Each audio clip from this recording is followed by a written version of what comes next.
수십조요? 이런 깡통에 수십조를 돌란 말이오. 장난칩니까? 당장 계약 철회하시오. 나토의 베테랑 분석관 알렉산더는 테헤란의 교전 기록을 보고 자신의 눈을 의심했습니다. 세계가 자랑하던 이란의 철벽 방공망이 단 한 번의 경보도 울리지 못한 채 종이 조각처럼 찢겼기 때문입니다. 도대체 누가 이런 미친 짓을 가능케 했단 말인가? 그는 보이지 않는 기술의 흔적을 집요하게 쫓기 시작했고 그 종착역에서 마주한 이름은 바로 대한민국이었습니다. 반도체부터 인공지능, 방산 시스템까지 전 세계가 얕잡아 보던 작은 나라가 사실은 현대전의 심장을 쥐고 있었다는 전율 돋는 진실. 최근 나토 본부를 발칵 뒤집어 놓은 그 소름 끼치는 전말을 낱낱이 공개합니다. 그 전에 잠깐 1초 만에 누를 수 있는 좋아요 버튼을 꾹 눌러주시면 영상 제작에 아주 큰 힘이 됩니다. 그럼 바로 시작하겠습니다. 세계 군사 역사에는 가끔씩 모든 것을 바꿔버리는 사건이 등장합니다. 제2차 세계대전의 노르망디 상륙작전이 그랬고 걸프전의 정밀 유도 폭격이 그랬죠. 전쟁의 방식이 근본부터 달라졌음을 온 세계가 동시에 깨닫게 된 순간들이었습니다. 역사는 항상 그런 식이었죠. 아무도 예상하지 못한 방식으로, 아무도 준비하지 못한 순간에 새로운 시대가 조용히 열리는 겁니다. 그리고 테헤란의 그날 밤이 바로 그런 사건이었습니다. 저는 그 교전 기록을 처음 받아보았을 때 오랜 세월 동안 단 한 번도 흔들린 적 없던 제 판단력이 천천히 무너지는 것을 느꼈습니다. 저는 알렉산더 드레이븐입니다. 전 나토 통합전략 분석관이자 현재 글로벌 안보전략연구소 수석연구원으로 일하고 있죠. 미 국방부 전략분석팀에서 12년 나토 통합작전 분석관으로 9년, 합산하면 25년이 넘는 시간 동안 저는 전쟁을 숫자로 읽어왔습니다. 걸프전 이후 미군의 전쟁 패러다임 변화를 분석했고 이라크 전쟁의 작전 구조를 해석했으며 우크라이나 전쟁의 전략적 흐름을 끝까지 추적했죠. 감정이 아닌 데이터를 믿고 인상이 아닌 기록을 신뢰하는 것이 제 일이었습니다. 동료들은 저를 이렇게 불렀죠. 감정 없는 분석기계. 저는 그 말이 최고의 칭찬이라고 생각하며 살아왔습니다. 어떤 전쟁 기록 앞에서도 흔들리지 않는 것이 제 자존심이었죠. 그런 제가 그날 밤 처음으로 분석을 멈추게 됐습니다. 교전 기록이 연구소에 들어오던 날 아침이었습니다. 제 동료 제임스가 파일을 들고 제 자리로 걸어왔죠. 그는 파일을 책상에 내려놓으며 말했습니다. 알렉스, 이번 테헤란 교전 기록입니다. 직접 보십시오. 저는 그 눈빛이 이상하다고 생각했습니다. 제임스는 함께 일한 지 20년이 넘은 베테랑이었죠.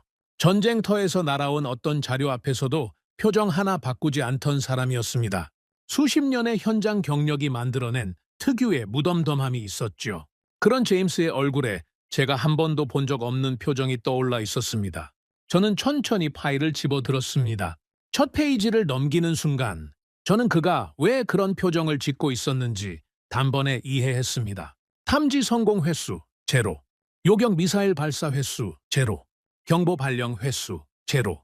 저는 같은 페이지를 3번 반복해서 읽었습니다. 숫자는 바뀌지 않았죠. 수백 건의 전쟁 기록을 분석해온 저였지만 이런 결과는 처음이었습니다. 방공망이 뚫린 것이 아니었습니다. 방공망이 처음부터 존재하지 않았던 것처럼 작전이 진행된 겁니다. 저는 파일을 덮고 잠시 눈을 감았습니다. 머릿속에서 무언가가 천천히 재편되기 시작했죠. 이란이 구축한 방공망은 결코 허술한 것이 아니었습니다. 그들은 수십 년에 걸쳐 천문학적인 비용을 방어 시스템에 쏟아부었죠. 중국이 자국의 최고 기술력을 집약했다고 자랑하는 장거리 방공 미사일 시스템을 핵심 전력으로 배치했고 러시아제 탐지 레이더와 자체 개발한 방어 시스템까지 중첩으로 구축해 놓았습니다. 군사 전문가들 사이에서도 이란의 방공망은 중동에서 가장 복잡하고 탄탄한 방어 체계 중 하나로 평가받고 있었죠. 방어망을 구성하는 각각의 시스템들은 서로를 보완하도록 정교하게 설계되어 있었고 단일 시스템이 무력화되더라도 나머지가 즉각 작동할 수 있도록 2중 3중의 안전장치가 마련되어 있었습니다. 그것이 이란이 수십 년에 걸쳐 자랑하던 철벽 방어선이었죠. 하지만 그날 밤 그 모든 것이 단 한 번의 저항도 하지 못했습니다. 테헤란 방공망 운용실의 담당관들은 그날 밤 끝까지 아무것도 보지 못했습니다. 레이더는 정상적으로 돌아가고 있었고 운용 인력은 자리를 지키고 있었죠. 시스템 오류도 없었고 전원 공급에도 이상이 없었습니다. 그런데 화면은 텅 비어 있었죠. 아무런 비행 물체도 아무런 위협 신호도 잡히지 않았습니다. 담당관들이 처음 이상함을 감지했을 때는 이미 너무 늦어 있었죠. 도시 외곽에서 첫 번째 폭발이 일어났고 곧이어 두 번째, 세 번째가 이어졌습니다. 경보가 울리기도 전에 전쟁은 이미 시작되어 있었던 겁니다. 그들은 자신들이 공격받고 있다는 사실을 폭발음이 들리고 나서야 알았습니다. 세계에서 가장 촘촘하다고 자부하던 방공망이 그 순간만큼은 없는 것이나 마찬가지였죠. 저는 작전 구조를 처음부터 다시 분석하기 시작했습니다. 그리고 이번 작전이 우리가 알던 전쟁과 근본적으로 다르다는 것을 하나씩 깨닫기 시작했죠. 총성이 울리기 훨씬 전에 눈에 보이지 않는 전쟁이 먼저 시작되고 있었습니다. 첫 번째 단계는 상대의 눈을 없애는 것이었습니다. 물리적으로 파괴하는 것이 아니었죠. 레이더가 멀쩡히 작동하고 있는데도 아무것도 보지 못하게 만드는 것이었습니다. 사이버 공격과 전자전이 동시에 가동되면서 이란의 레이더 네트워크는 서서히 마비되기 시작했죠. 통신망이 끊어졌고 각 방공기지 사이의 지휘 연결이 하나씩 붕괴됐습니다. 겉으로 보기에는 시스템이 살아있는 것처럼 보였지만 실제로는 이미 완전히 눈먼 상태였죠. 이란의 방공 담당관들은 자신들이 눈이 멀었다는 사실조차 알지 못한 채 아무것도 없는 화면을 바라보고 있었던 겁니다. 두 번째 단계는 그 눈먼 하늘로 스텔스 전투기들이 침투하는 것이었습니다. 레이더 탐지거리 밖에서 접근한 전투기들은 이란 국경을 거의 직선으로 통과했죠. 요격 시도가 없었으니 회피 기동도 필요 없었습니다. 수십 년 동안 막대한 예산을 들여 구축한 방어선이 그 순간만큼은 활짝 열린 문이나 다름없었죠. 저는 그 비행 경로 데이터를 보면서 입을 다물지 못했습니다. 너무나 당당하게, 너무나 거침없이 날아가고 있었습니다. 막아야 할 방어선은 분명히 존재했지만 그 방어선은 이미 기능을 잃은 지 오래였죠. 그리고 세 번째이자 가장 결정적인 단계가 있었습니다. 전자전 항공기들이 투입되면서 이란의 레이더 화면을 수천 개의 가짜 신호로 가득 채운 겁니다. 실제로 날아오는 전투기는 화면에 잡히지 않는데 존재하지도 않는 비행 물체들이 수도 없이 나타났다 사라지기를 반복했습니다. 이란의 운용관들은 어느 것이 진짜이고 어느 것이 가짜인지 전혀 구분할 수 없었죠. 혼란 속에서 아무런 대응도 하지 못한 채 작전은 끝났습니다. 이것은 단순한 기술의 우위가 아니었습니다. 상대방의 인식 자체를 완전히 무너뜨리는 전혀 새로운 차원의 전쟁이었죠. 저는 분석을 마치고 한동안 자리에 앉아 있었습니다. 그때 제임스가 다시 제 옆으로 왔습니다. 알렉스, 결론이 뭡니까? 저는 잠시 생각하다가 천천히 대답했습니다. 전쟁에서 가장 먼저 죽는 게 뭔지 압니까? 병사가 아닙니다. 탱크도 아니고 전투기도 아니죠. 가장 먼저 죽는 건 상대방의 눈입니다. 일단 눈이 사라지면 아무리 강력한 무기를 산처럼 쌓아두어도 그건 아무런 의미가 없습니다. 이란이 오늘 밤 바로 그것을 경험한 겁니다. 제임스는 아무 말도 하지 않았습니다. 저는 자리에서 일어나 창밖을 바라봤죠. 그리고 스스로에게 물었습니다. 그렇다면 이 눈을 멀게 만든 기술은 도대체 어디서 온 것입니까? 저는 그 보이지 않는 기술의 흔적을 따라가기 시작했습니다. 작전 기록을 뒤지면 뒤질수록 계속해서 하나의 이름과 마주치게 됐죠. 전자전 시스템의 핵심 부품, 인공지능 전장 분석 서버, 초고속 반도체, 위성 데이터 처리 장치, 이 전쟁을 가능하게 만든 핵심 기술들의 공급망을 하나하나 추적하자 하나의 국가가 반복해서 등장했습니다. 처음에는 우연이라고 생각했죠. 두 번째도 그냥 지나쳤습니다. 그런데 세 번, 네 번, 다섯 번까지 같은 이름이 계속해서 나타나자 저는 자료에서 눈을 들고 천천히 똑바로 앉았습니다. 평생을 전쟁 데이터와 씨름해온 제 직감이 조용히 경보를 울리고 있었죠. 이 나라가 도대체 무엇을 하고 있는 겁니까? 대한민국이라는 이름이 머릿속을 떠나지 않았습니다. 저는 그날 밤 연구소에 혼자 남아 자료를 계속 뒤졌죠. 테헤란 공습을 가능하게 만든 기술들의 흔적을 따라가면 갈수록 그 이름은 점점 더 선명하게 모습을 드러냈습니다. 하지만 저는 아직 그 의미를 완전히 이해하지 못하고 있었습니다. 그보다 먼저 제가 해결해야 할 질문이 하나 있었죠. 이 전쟁에서 진짜 두뇌 역할을 한 것은 무엇이었습니까? 전투기 조종사였습니까? 작전 지휘관이었습니까? 저는 자료를 들여다보면 볼수록 그 답이 인간이 아니라는 것을 하나씩 깨닫기 시작했습니다. 이번 작전의 핵심에는 인공지능 전장 시스템이 있었습니다. 미 국방부와 데이터 분석 기업 팔란티어가 함께 개발한 군사용 인공지능 플랫폼이었죠. 저는 이 시스템의 존재 자체는 이미 알고 있었습니다. 하지만 실전에서 이 정도 규모로 운용됐다는 것은 이번에 처음 확인했습니다. 자료를 읽어 내려가면서 저는 점점 말문이 막혀갔습니다. 이 시스템이 처리한 데이터의 규모와 정밀도는 제가 상상하던 수준을 완전히 뛰어넘는 것이었죠. 오랜 세월 분석관으로 살아온 제가 처음으로 기계 앞에서 작아지는 느낌을 받았습니다. 저는 잠시 자리에서 일어나 창밖을 바라봤습니다. 바깥은 조용했지만 제 머릿속은 전혀 조용하지 않았죠. 이 시스템이 실전에서 어떻게 작동했는지를 제대로 이해하지 못하면 테헤란에서 벌어진 일의 진짜 의미를 절대 파악할 수 없다는 것을 알고 있었습니다. 인공지능은 작전이 시작되기 훨씬 전부터 이미 가동되고 있었습니다.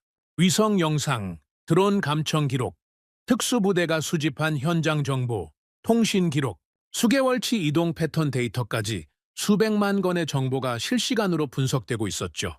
인간 분석관이라면 수년이 걸려도 처리하지 못할 데이터들을 이 시스템은 몇 초 만에 소화해냈습니다. 그리고 그것을 바탕으로 전장의 흐름을 예측하고 작전의 방향을 스스로 제시하고 있었죠. 저는 그 데이터 처리 속도와 규모를 나타내는 수치들을 보면서 한동안 멍하니 앉아 있었습니다. 이건 분석 도구가 아니었습니다. 하나의 살아있는 두뇌였죠.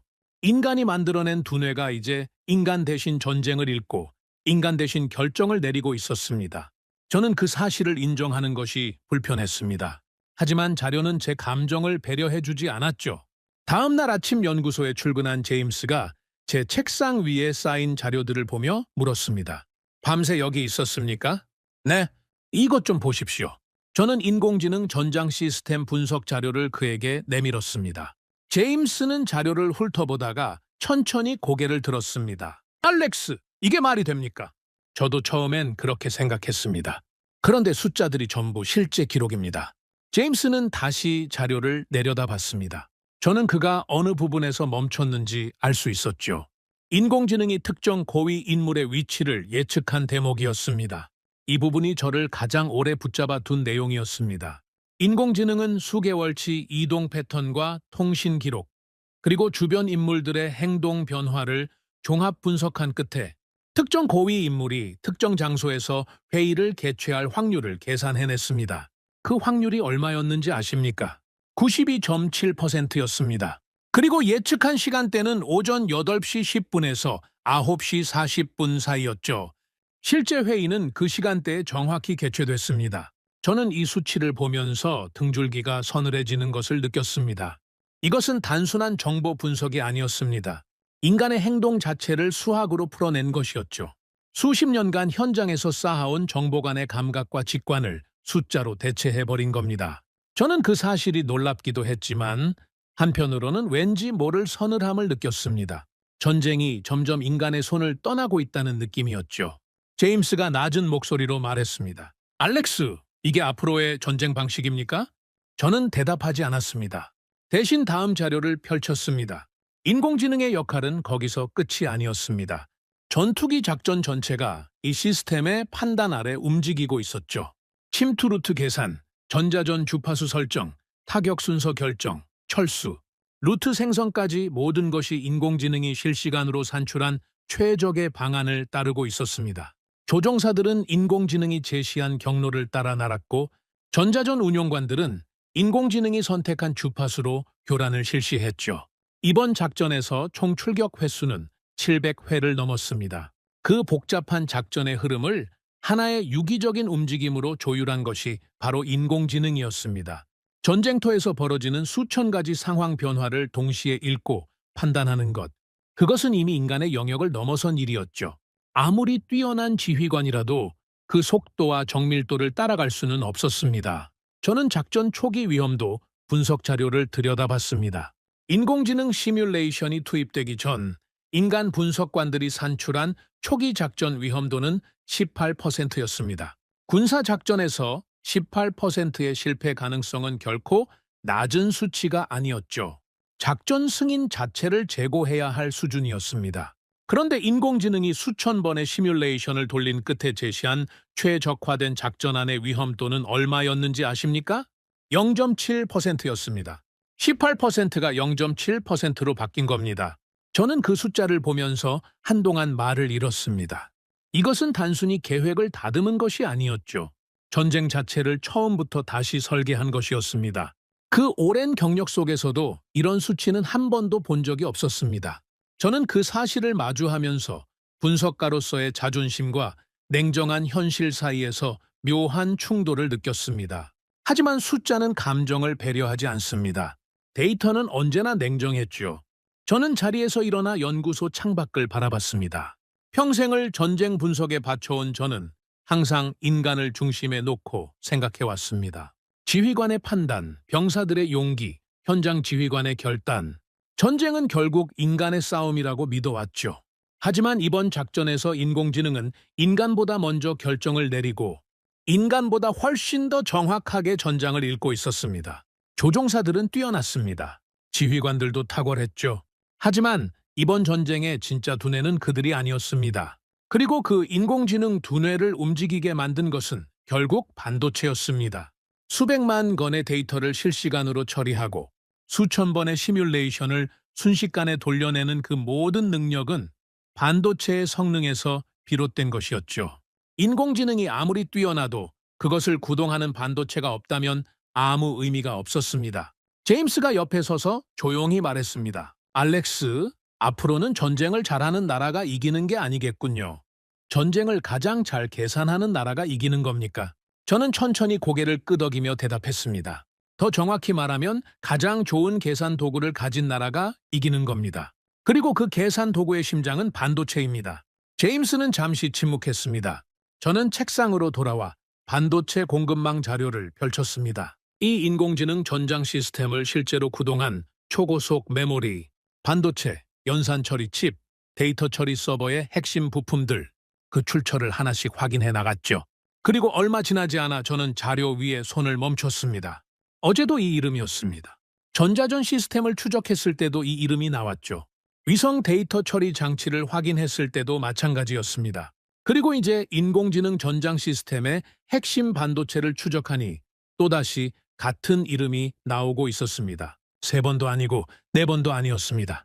이 전쟁의 가장 깊은 곳, 가장 결정적인 곳마다 같은 나라의 이름이 새겨져 있었죠. 저는 의자를 뒤로 젖히고 잠시 눈을 감았습니다.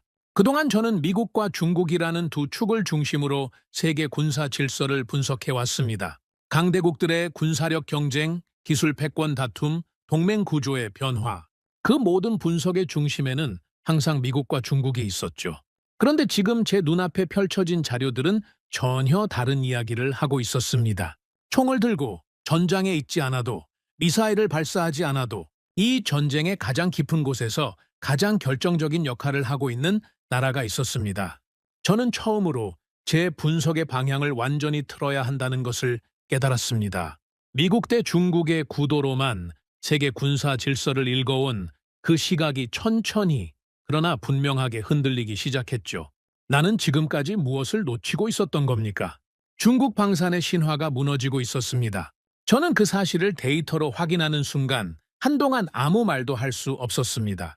테헤란 공습의 결과는 단순히 이란의 패배로 끝나는 사건이 아니었습니다. 그것은 세계 군사 시장 전체를 뒤흔드는 신호탄이었죠.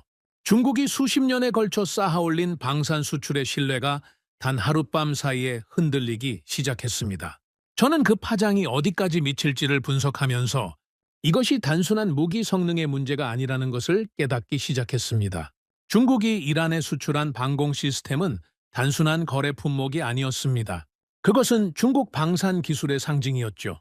중국은 수십 년간 러시아제 무기를 역설계하고 자국의 기술력을 더해 독자적인 방산 시스템을 구축해왔습니다.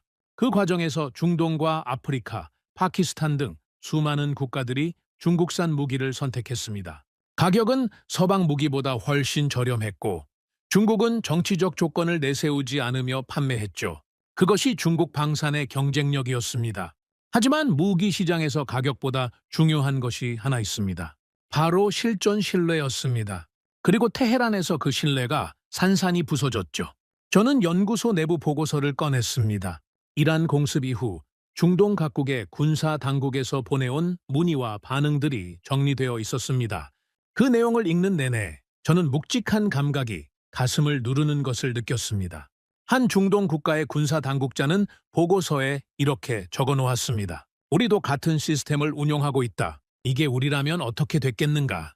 저는 그 문장을 2번 읽었습니다. 이 질문은 비단 그 나라만의 것이 아니었죠. 중국산 방공 시스템을 보유한 수십 개 국가들이 지금 이 순간 똑같은 질문을 던지고 있을 것이었습니다. 제임스가 제 옆에 앉아 같은 보고서를 읽다가 말했습니다. 알렉스, 이건 중국한테 엄청난 타격입니다. 방산 수출 시장에서 신뢰를 잃으면 회복이 쉽지 않죠. 맞습니다. 그런데 더 심각한 건 따로 있습니다. 제임스가 고개를 들었습니다. 저는 천천히 말을 이었습니다. 중국 군부가 지금 가장 두려워하는 건 수출 시장이 아닙니다. 그들이 밤잠을 못 자는 이유는 따로 있죠. 저는 다른 파일을 꺼냈습니다. 나토 분석팀이 수집한 중국 내부 군사 전문가들의 반응이 담긴 자료였습니다. 중국 군사 전문가들은 그동안 줄곧 미국의 군사력이 쇠퇴하고 있다고 주장해왔습니다. 이라크 전쟁의 수렁, 아프가니스탄 철수, 그리고 중국의 빠른 군사력 증강. 이런 흐름 속에서 중국 내부에서는 미국과의 군사적 격차가 좁혀지고 있다는 자신감이 퍼져나가고 있었죠. 하지만 테헤란의 그날 밤 이후 그 분위기가 급변했습니다. 중국 군사 분석가들이 내부적으로 던지고 있는 질문은 단 하나였습니다. 이게 대만에서 벌어진다면 어떻게 될 것인가? 저는 그 질문이 담긴 문서를 읽으면서 잠시 자리에서 움직이지 않았습니다. 이것은 단순한 방어 기술의 실패가 아니었습니다. 중국군이 수십 년간 구축해온 전쟁 패러다임 전체에 의문이 제기된 것이었죠.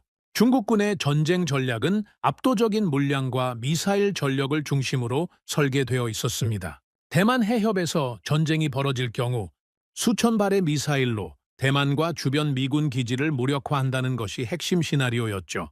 하지만 테헤란에서 목격한 것은 무엇이었습니까? 미사일이 아무리 많아도 쏠 수 없는 상황이 만들어진다는 것이었습니다.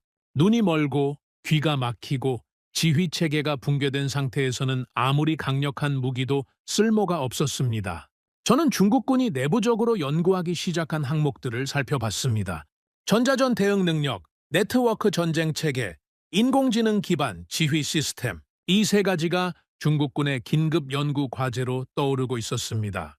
그것은 곧 중국이 이번 전쟁에서 무엇을 가장 두려워했는지를 보여주는 것이었죠. 제임스가 천천히 말했습니다. 중국이 이 교훈을 빨리 흡수하면 위험해질 수도 있습니다. 물량도 있고 기술 흡수 속도도 빠르니까요. 저는 고개를 끄덕였습니다. 맞습니다. 하지만 문제는 시간입니다. 전자전 능력과 인공지능 전장 시스템은 하루아침에 갖춰지는 게 아니죠. 그리고 그 시스템을 돌리는 핵심 기술, 반도체에서 중국은 아직 심각한 한계를 가지고 있습니다. 제임스가 잠시 생각하다가 물었습니다. 그 반도체 얘기가 또 나오는군요.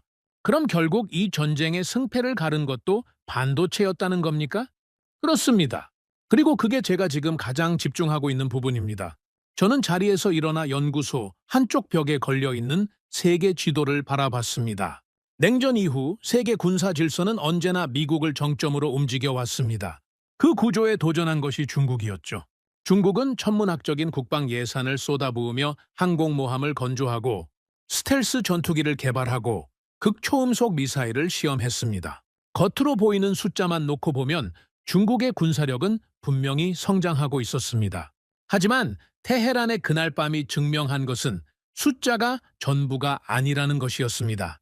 현대전에서 전쟁의 결과를 결정하는 것은 눈에 보이는 무기의 양이 아니었습니다. 보이지 않는 기술의 깊이였죠. 저는 중국의 반도체 현황 자료를 꺼내 들었습니다. 미국의 수출 통제 이후 중국의 첨단 반도체 개발은 심각한 장벽에 부딪혀 있었습니다. 인공지능 연산에 필요한 고성능 메모리 반도체, 정밀 유도 무기에 들어가는 첨단 센서 칩, 전자전 시스템을 구동하는 신호 처리 반도체, 이 모든 분야에서 중국은 아직 스스로 해결하지 못한 기술적 공백을 안고 있었습니다. 그 공백이 전장에서 어떤 의미를 갖는지 이번 테헤란 공습이 냉정하게 보여준 셈이었죠. 저는 분석을 이어가면서 한 가지 불편한 진실과 마주했습니다. 중국이 두려워하는 것은 미국의 군사력만이 아니었습니다. 중국이 진짜 두려워하는 것은 자신들이 따라잡을 수 없는 기술의 격차였습니다. 눈에 보이는 무기는 돈을 쏟아부으면 만들 수 있습니다. 하지만 눈에 보이지 않는 기술의 생태계, 반도체에서 인공지능까지 이어지는 그 깊고 넓은 기술의 토대는 단기간에 구축할 수 없는 것이었죠. 저는 자료를 덮으며 오랫동안 생각에 잠겼습니다. 이번 분석을 통해 세계 군사 질서의 지형이 제가 생각하던 것보다 훨씬 복잡하게 재편되고 있다는 것을 깨달았습니다. 미국 대 중국의 단순한 구도가 아니었죠. 그 사이에서 그리고 그 구도를 가능하게 만드는 기술의 기반에서 전혀 예상하지 못한 나라가 핵심적인 역할을 하고 있었습니다. 저는 다시 한번 공급망 자료를 펼쳤습니다. 그리고 이번에는 더 넓게, 더 깊게 들여다보기 시작했습니다.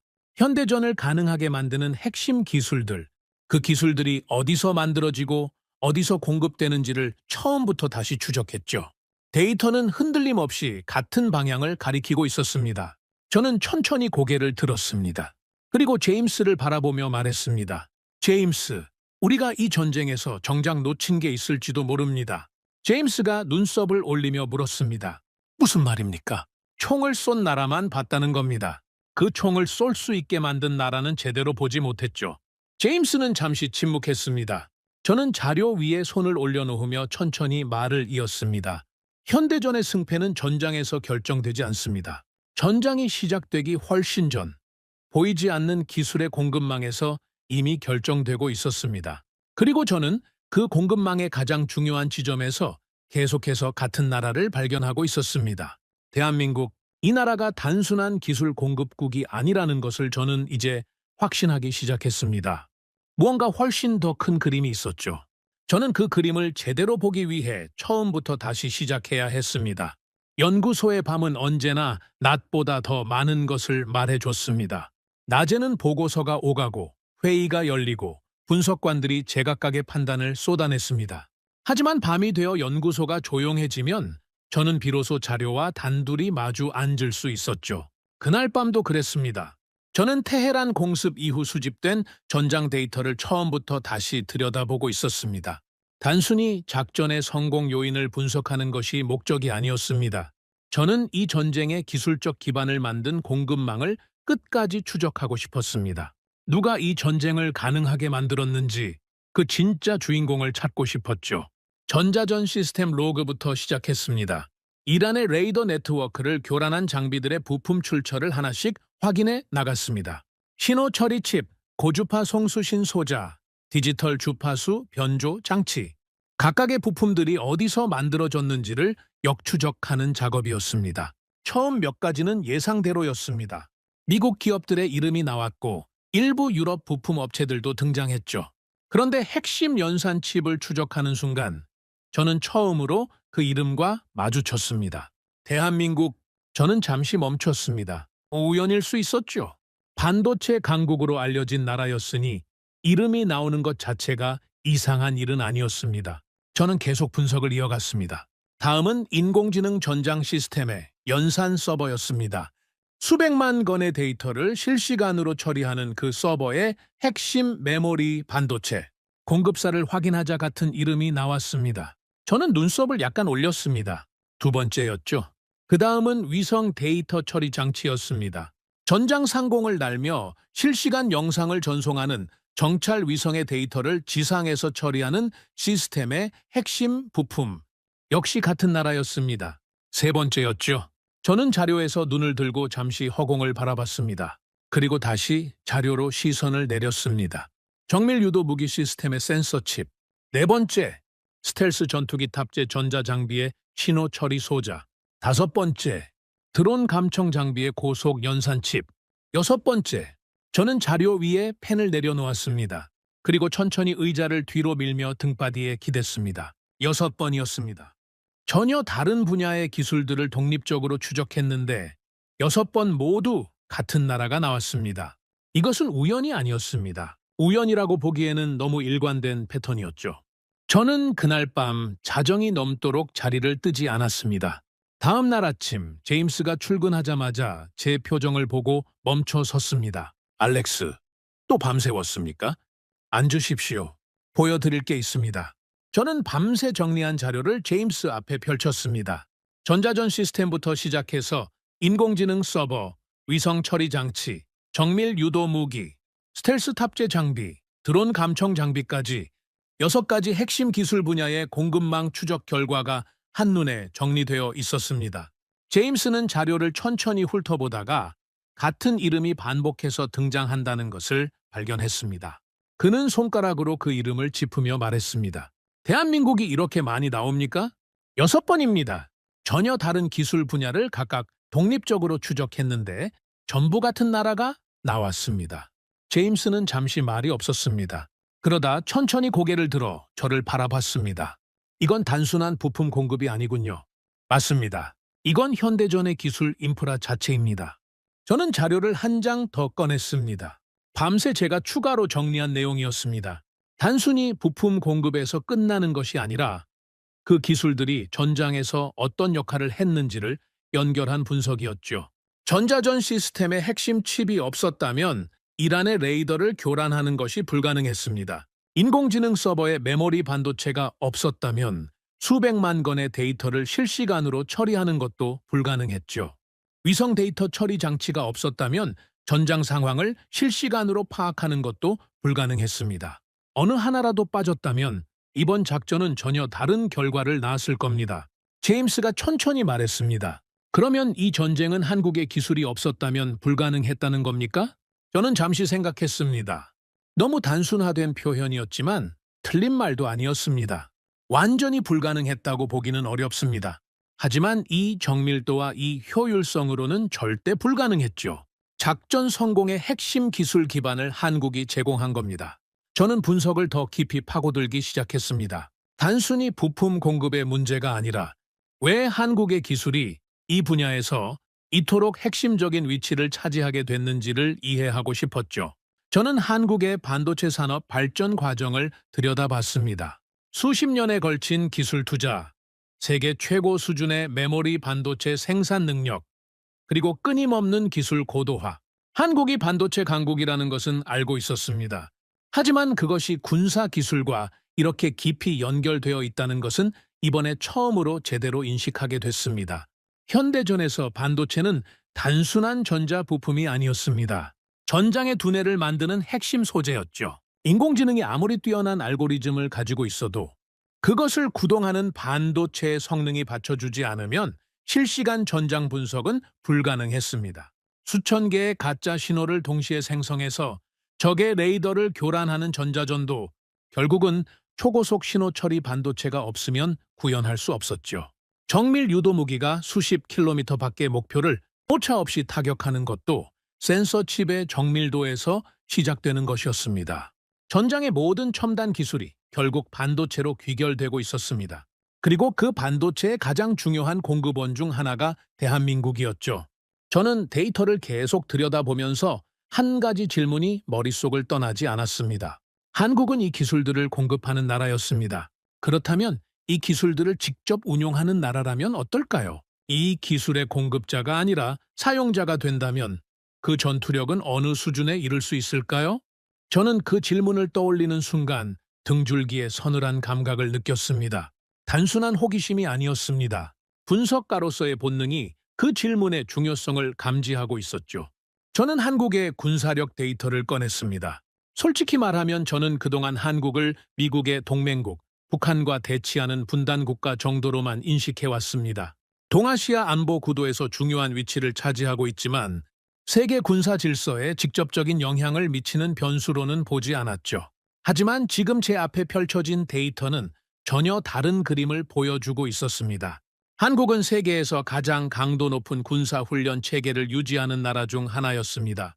징병제를 기반으로 한 대규모 병력, 수십 년간 실질적인 안보 위협 속에서 다져진 실전적 훈련 문화. 단순히 숫자로만 보면 한국군은 세계 상위권 수준이었습니다. 하지만 저를 진짜 놀라게 한 것은 숫자가 아니었습니다. 한국의 방산 생산 능력이었습니다. 저는 관련 자료를 들여다보면서 잠시 말을 잃었습니다. 한국은 전차, 자주포, 전투기, 방공 미사일 시스템까지 주요 무기 체계를 자체 생산할 수 있는 몇 안 되는 나라 중 하나였습니다. 그것만으로도 충분히 놀라운 일이었죠. 하지만 더 놀라운 것은 그 생산 속도였습니다. 나토 내부 분석 자료에 따르면 한국은 전시 상황에서 주요 무기 체계를 가장 빠르게 증산할 수 있는 나라 중 하나로 평가받고 있었습니다. 우크라이나 전쟁을 계기로 유럽 각국이 무기 부족 문제로 허덕이는 동안 한국은 꾸준하고 안정적인 생산 능력을 입증했죠. 그것이 세계 방산 시장에서 한국을 주목하게 만든 결정적인 계기였습니다. 제임스가 한국 방산 자료를 들여다보다가 말했습니다. 알렉스, 이 생산 속도가 정말 맞습니까? 이 규모로 전시 증산이 가능하다는 겁니까? 나토 자체 평가입니다. 조작된 숫자가 아니죠.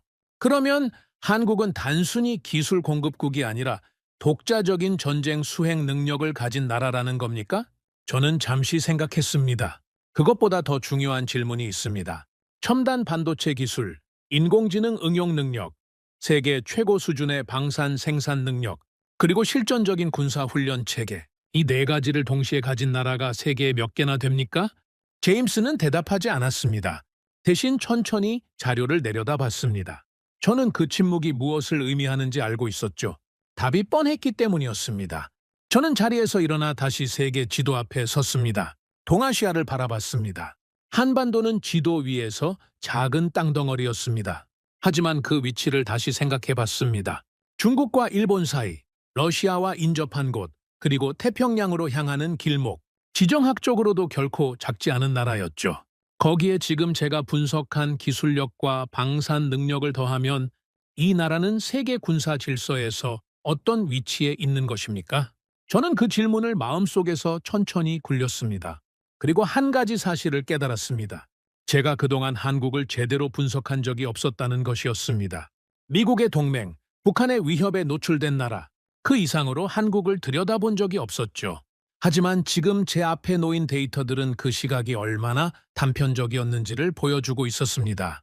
저는 책상으로 돌아와 새 파일을 열었습니다. 이제부터는 단순한 기술 공급망 분석이 아니었습니다. 한국이라는 나라 자체를 처음부터 다시 분석해야 했습니다. 세계 군사 질서의 변수로서, 현대전의 핵심 기술 보유국으로서, 그리고 동아시아 안보 구도의 핵심 축으로서 저는 그 분석이 어떤 결론을 향해 나아갈지 아직 알 수 없었습니다. 하지만 한 가지만큼은 확실했습니다. 그 분석의 결과가 제가 지금껏 가지고 있던 세계 군사 질서에 대한 이해를 근본부터 바꿔놓을 것이라는 예감이었죠. 제임스가 조용히 물었습니다. 알렉스, 어디서부터 시작합니까? 저는 잠시 생각하다가 대답했습니다. 한국이 이 기술들을 단순히 공급하는 나라인지 아니면 직접 사용할 준비가 된 나라인지부터 확인해야 합니다. 그 두 가지는 전혀 다른 의미를 갖습니다. 제임스는 고개를 끄덕이며 자리에서 일어났습니다. 저는 다시 자료 앞에 앉았습니다. 창밖에는 새벽이 밝아오고 있었습니다. 하지만 저는 자리를 뜰 생각이 없었습니다. 이 분석은 이제 막 시작되고 있었습니다. 한국의 방산 데이터를 본격적으로 들여다보기 시작한 것은 그 주 목요일 오후였습니다. 저는 연구소 자료실에서 가장 최근에 업데이트된 세계 방산 시장 분석 보고서를 꺼냈습니다. 두꺼운 보고서였죠. 평소라면 필요한 부분만 골라 읽었겠지만 그날은 처음부터 끝까지 전부 읽기로 했습니다. 한국에 대한 제 인식이 얼마나 피상적이었는지를 이미 깨달은 이상 이번에는 제대로 보고 싶었습니다. 보고서의 첫 번째 챕터는 세계 방산 수출 시장의 변화를 다루고 있었습니다. 전통적으로 방산 수출 시장은 미국, 러시아, 프랑스, 영국, 독일이 주도해왔습니다. 이 5나라가 세계 방산 수출의 대부분을 차지해온 구도가 수십 년째 이어져 왔죠. 그런데 최근 몇 년 사이 그 구도에 균열이 생기기 시작했습니다. 새로운 이름이 빠르게 부상하고 있었습니다. 저는 그 이름을 확인하는 순간 보고서를 내려놓고 잠시 생각에 잠겼습니다. 대한민국이었습니다. 저는 구체적인 수치를 확인했습니다. 한국의 방산 수출 규모는 불과 몇 년 사이에 폭발적으로 성장해 있었습니다. 단순히 성장률의 문제가 아니었습니다. 수출되는 무기 체계의 종류와 수준이 문제였죠. 경전차나 소형 화기 같은 저급 품목이 아니었습니다. 주력 전차, 자주포, 전투기, 방공 미사일 시스템, 한 나라의 군사력을 구성하는 핵심 무기 체계들이 한국에서 만들어져 세계로 팔려나가고 있었습니다. 저는 개별 품목들을 하나씩 들여다봤습니다. 먼저 K2 전차였습니다. 폴란드가 대규모 도입을 결정했고 이후 여러 나라들이 관심을 보이고 있었습니다. 단순히 가격이 저렴해서가 아니었습니다. 성능 평가에서 서방의 주력 전차들과 어깨를 나란히 하는 수준이라는 평가를 받고 있었죠. K9 자주포는 이미 세계 여러 나라의 포병 전력을 바꿔놓고 있었습니다. 우크라이나 전쟁을 통해 포병 전력의 중요성이 다시 부각되면서 K9의 빠른 사격 속도와 높은 신뢰성에 대한 평가가 급등했죠. FA-50 전투기는 경제적인 가격으로 현대적인 전투 능력을 제공한다는 점에서 중소국들의 선택을 받고 있었습니다. 그리고 천공 방공 시스템은 테헤란 공습 이후 세계 방산 시장에서 가장 주목받는 품목 중 하나로 떠올랐죠. 제임스가 커피를 들고 제 옆에 앉으며 물었습니다. 청공 얘기가 자꾸 나오던데 테헤란 이후 반응이 어떻습니까? 중동 여러 나라에서 문의가 폭증했다고 합니다. 중국 방공 시스템이 무너지는 걸 목격한 이후니까요. 그러면 한국이 반사이익을 얻고 있는 겁니까? 저는 잠시 생각했습니다. 반사이익이라는 표현은 정확하지 않습니다. 반사이익은 상대가 실패했을 때 우연히 얻는 것이죠. 하지만 한국은 그 이전부터 이미 실력으로 시장을 넓혀오고 있었습니다. 테헤란 사건은 그 흐름을 가속화시킨 겁니다. 제임스는 고개를 끄덕이며 보고서를 들여다봤습니다. 저는 계속 분석을 이어갔습니다. 유럽에서 한국 무기에 대한 평가가 급변한 것은 우크라이나 전쟁이 결정적인 계기였습니다. 전쟁이 장기화되면서 유럽 각국은 심각한 문제에 직면했습니다. 무기가 부족했습니다. 수십 년간 국방비를 삭감해온 유럽 나라들은 막상 전쟁이 현실로 다가오자 자국의 무기 생산 능력이 형편없이 부족하다는 것을 깨달았죠. 독일은 포탄 생산 능력을 급하게 늘리려 했지만 쉽지 않았습니다. 프랑스도 마찬가지였죠. 탱크와 자주포를 빠르게 공급할 수 있는 나라를 찾는 과정에서 유럽의 눈길이 한국으로 향했습니다. 한국은 기대 이상이었습니다. 주문이 들어오자 빠르게 생산을 시작했고 약속한 납기를 지켰습니다. 품질에 대한 불만도 없었죠. 유럽 군사 전문가들 사이에서 한국 무기에 대한 평가가 급격히 달라지기 시작했습니다. 처음에는 반신반의하던 시각들이 실제 제품을 보고 난 이후 완전히 바뀌었습니다. 어떤 유럽 군사 전문가는 분석 보고서에 이렇게 썼습니다. 한국의 무기 체계는 서방 최고 수준과 동일한 성능을 갖추고 있으면서 가격은 훨씬 낮다.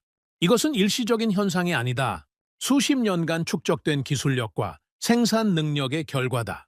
저는 그 문장을 읽으면서 잠시 멈췄습니다. 서방 최고 수준과 동일한 성능.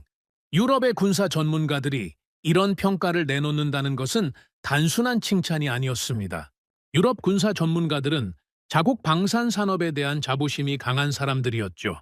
그들이 이런 평가를 내놓았다는 것은 한국의 방산 기술이 이미 다른 차원에 올라섰다는 의미였습니다. 저는 나토의 내부 분석 보고서를 찾아봤습니다. 나토는 동맹국들의 군사력을 정기적으로 평가하고 각 나라의 전략적 가치를 분석합니다. 한국은 나토 회원국이 아니지만 나토 분석팀은 한국의 방산 능력에 대한 별도 보고서를 작성하고 있었습니다. 저는 그 보고서를 펼쳤습니다. 보고서의 핵심 평가는 세 가지였습니다. 첫째, 한국은 세계에서 가장 빠르게 무기를 대량 생산할 수 있는 나라 중 하나였습니다.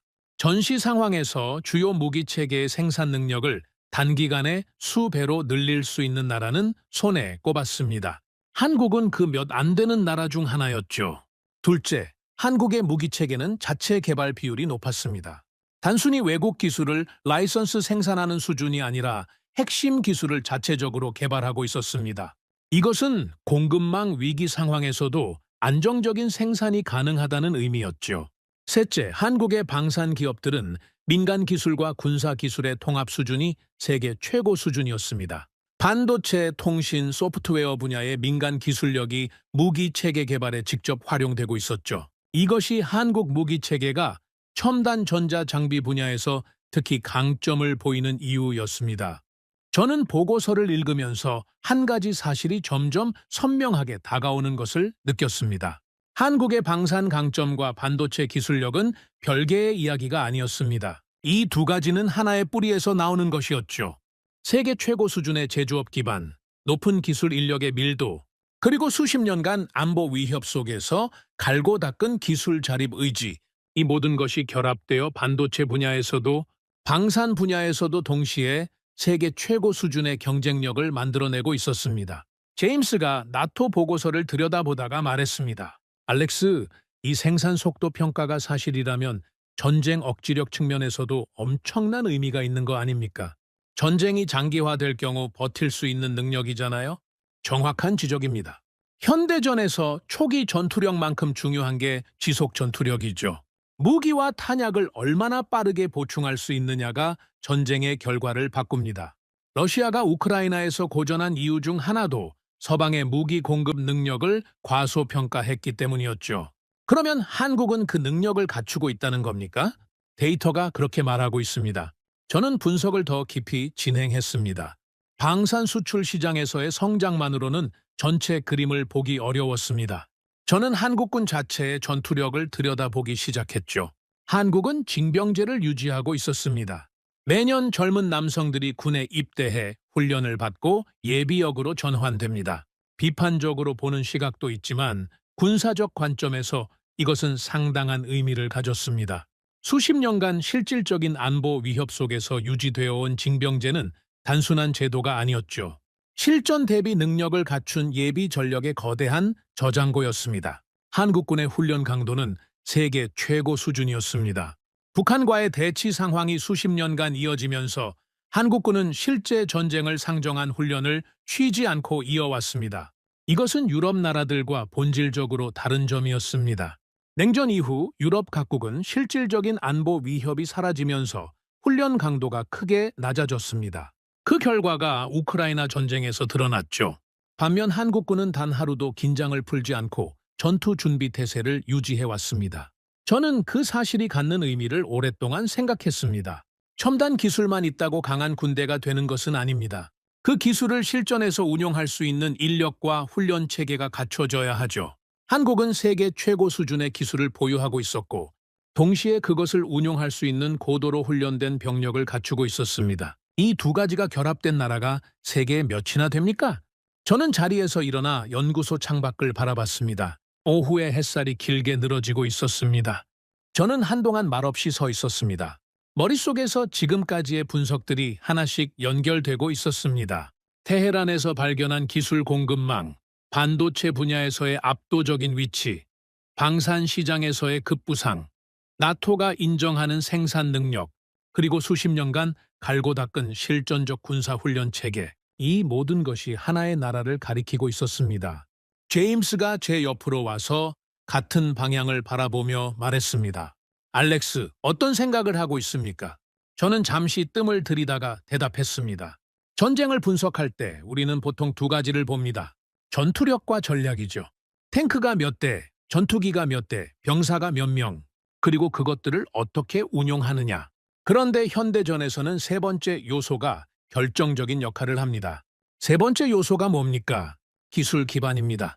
첨단 무기를 가능하게 만드는 반도체, 그것을 연결하는 통신 인프라, 전장 데이터를 처리하는 인공지능 시스템, 이 기술 기반 없이는 아무리 많은 탱크와 전투기가 있어도 현대전에서 경쟁이 안 됩니다.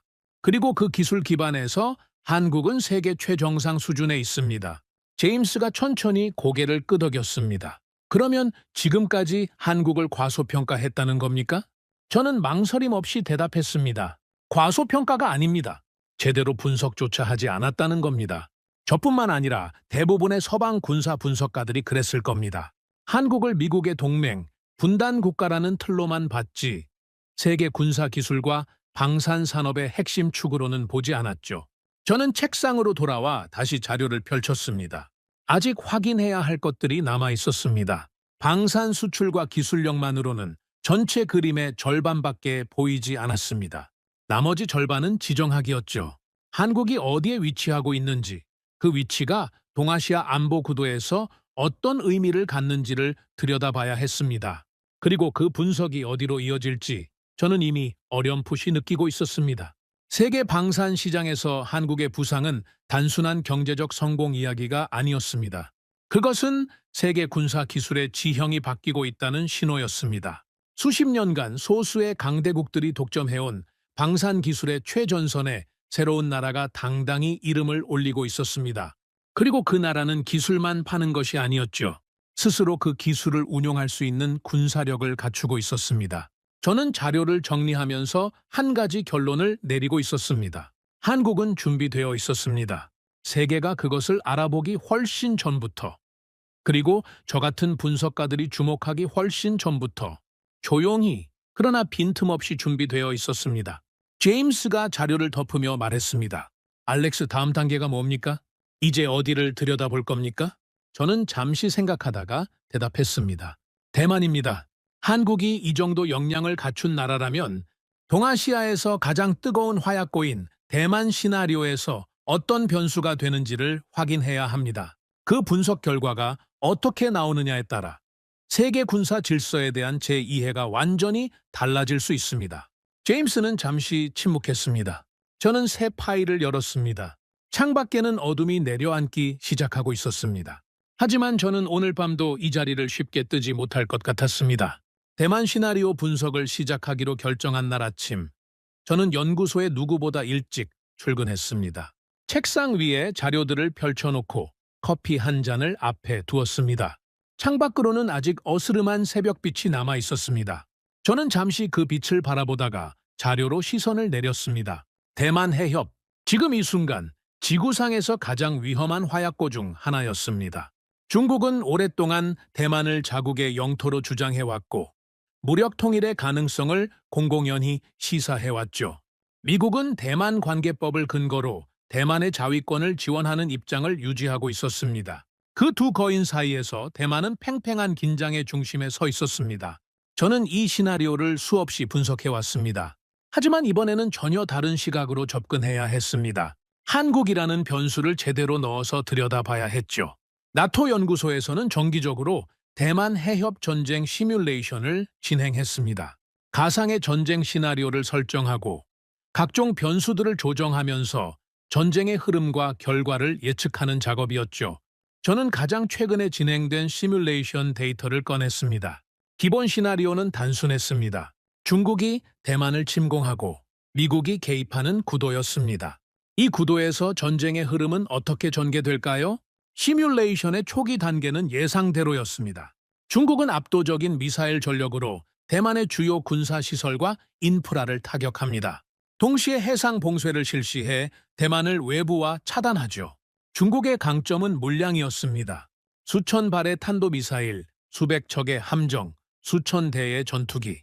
숫자만 놓고 보면 압도적인 전력이었습니다. 하지만 시뮬레이션은 거기서 끝나지 않았습니다. 미군이 개입하는 순간부터 전쟁의 양상이 달라지기 시작했습니다. 테헤란에서 목격한 것과 유사한 패턴이 나타났습니다. 전자전과 사이버전이 먼저 가동되면서 중국의 지휘 통신 체계가 교란되기 시작했죠. 중국의 미사일 전력이 아무리 방대해도 정확한 타격 좌표를 전달받지 못하면 그 위력은 절반 이하로 줄어들었습니다. 인공지능 전장 시스템이 가동되면서 중국 해군의 움직임이 실시간으로 분석되고 대응 방안이 즉각 도출됐죠. 전쟁의 흐름은 초기 예측과 전혀 다른 방향으로 전개되기 시작했습니다. 저는 시뮬레이션 데이터를 한 페이지씩 넘기면서 집중했습니다. 그런데 데이터를 분석하면 할수록 한 가지 변수가 계속해서 눈에 걸렸습니다. 시뮬레이션에서 한국은 직접적인 전투 참여국으로 설정되어 있지 않았습니다. 미국의 동맹국이지만 대만 해협 전쟁에 직접 개입하는 것은 변수로 포함되지 않았죠. 저는 그 부분이 마음에 걸렸습니다. 지금까지 분석한 한국의 역량을 고려하면 한국을 단순한 배경으로만 설정하는 것은 시뮬레이션의 정확도를 크게 떨어뜨리는 것이었습니다. 제임스가 출근하자마자 제 책상으로 왔습니다. 벌써 시작했습니까? 시뮬레이션 데이터를 보고 있었는데 한 가지 문제를 발견했습니다. 무슨 문제입니까? 이 시뮬레이션에서 한국이 완전히 배경으로만 처리되어 있습니다. 미군 기지가 있는 동맹국 정도로만요. 하지만 우리가 지금까지 분석한 한국의 실제 역량을 생각하면 이건 시뮬레이션의 중요한 공백입니다. 제임스가 자료를 들여다보며 말했습니다. 한국이 직접 개입하는 시나리오를 돌려봐야 한다는 겁니까? 그뿐만이 아닙니다. 한국이 직접 싸우지 않더라도 한국의 기술과 생산 능력이 전쟁 지원에 투입되는 시나리오를 넣어야 합니다. 그것만으로도 전쟁의 결과가 달라질 수 있습니다. 저는 시뮬레이션 팀에 연락해서 변수 조정을 요청했습니다. 한국의 방산 생산 능력을 전쟁 지원 변수로 추가하고 한국군의 직접 개입 시나리오를 별도로 설정했습니다. 결과가 나오기까지 몇 시간이 걸렸습니다. 저는 그 시간 동안 한국의 지정학적 위치를 다시 들여다봤습니다. 한반도의 위치를 지도 위에서 다시 봤습니다. 서쪽으로는 중국 본토와 마주하고 있었습니다. 동쪽으로는 일본 열도가 있었죠. 북쪽으로는 러시아와 국경을 접하고 있었습니다. 그리고 남쪽으로는 대한해협을 통해 태평양으로 이어졌습니다. 동북아시아의 지도를 펼쳐놓고 보면 한반도는 그야말로 이 지역의 중심에 위치하고 있었습니다. 중국, 일본, 러시아라는 세 강대국과 동시에 인접한 나라는 세계에서 한국이 유일했습니다. 군사적 관점에서 이 위치는 무엇을 의미했습니까? 한국의 주둔한 미군 기지들은 동아시아 전략의 핵심 거점이었습니다. 대만 해협에서 전쟁이 발생할 경우 한국의 지리적 위치는 작전 수행에 결정적인 영향을 미칠 수 있었습니다. 공군력의 접근 경로, 해군 함정의 이동 루트, 보급선의 설정, 이 모든 것이 한국의 위치와 직결되어 있었죠. 오후 늦게 시뮬레이션 결과가 나왔습니다. 저는 결과 데이터를 받아들고 책상에 앉았습니다. 제임스도 옆에 앉았습니다. 우리는 함께 데이터를 들여다봤습니다. 처음 몇 페이지를 읽는 동안은 아무 말도 하지 않았습니다. 숫자들이 이야기하는 내용이 너무 명확했기 때문이었죠. 한국의 방산 생산 능력이 전쟁 지원 변수로 추가된 시나리오에서 전쟁의 지속 기간이 눈에 띄게 단축됐습니다. 전쟁이 장기화될수록 소모되는 무기와 탄약을 얼마나 빠르게 보충할 수 있느냐가 결정적인 요소였는데 한국의 생산 능력이 그 부분에서 결정적인 차이를 만들어냈죠. 중국 해군에 대한 피해도 유의미하게 증가했습니다. 정밀 유도 무기의 공급이 안정적으로 이루어지면서 타격 효율이 높아진 결과였습니다. 그런데 한국군이 직접 개입하는 시나리오의 결과는 그보다 훨씬 더 극적이었습니다. 제임스가 숫자를 보며 낮은 목소리로 말했습니다. 알렉스, 이 숫자가 맞습니까? 시뮬레이션 팀이 3번 검증했다고 했습니다.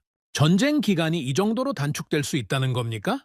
저는 고개를 끄덕였습니다. 한국군이 직접 개입하는 시나리오에서 전쟁의 결과는 한국이 없는 시나리오와 비교해 현저하게 달라졌습니다. 전쟁 기간이 단축됐을 뿐만 아니라 중국 해군과 공군이 입는 피해가 크게 증가했습니다. 보급망 붕괴 속도도 빨라졌죠. 한국의 위치에서 발진할 수 있는 전투기들이 대만 해협에 접근하는 중국 전력의 측면을 위협할 수 있었고 한국의 잠수함 전력이 중국 해군의 보급 루트를 차단하는 역할을 맡을 수 있었습니다.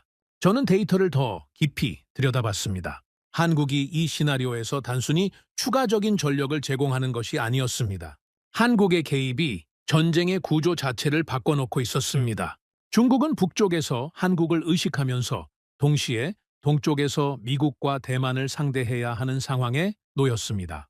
전략적으로 두 방향을 동시에 방어해야 하는 구도가 만들어지는 것이었죠. 중국의 병력과 자원이 분산될 수밖에 없었습니다.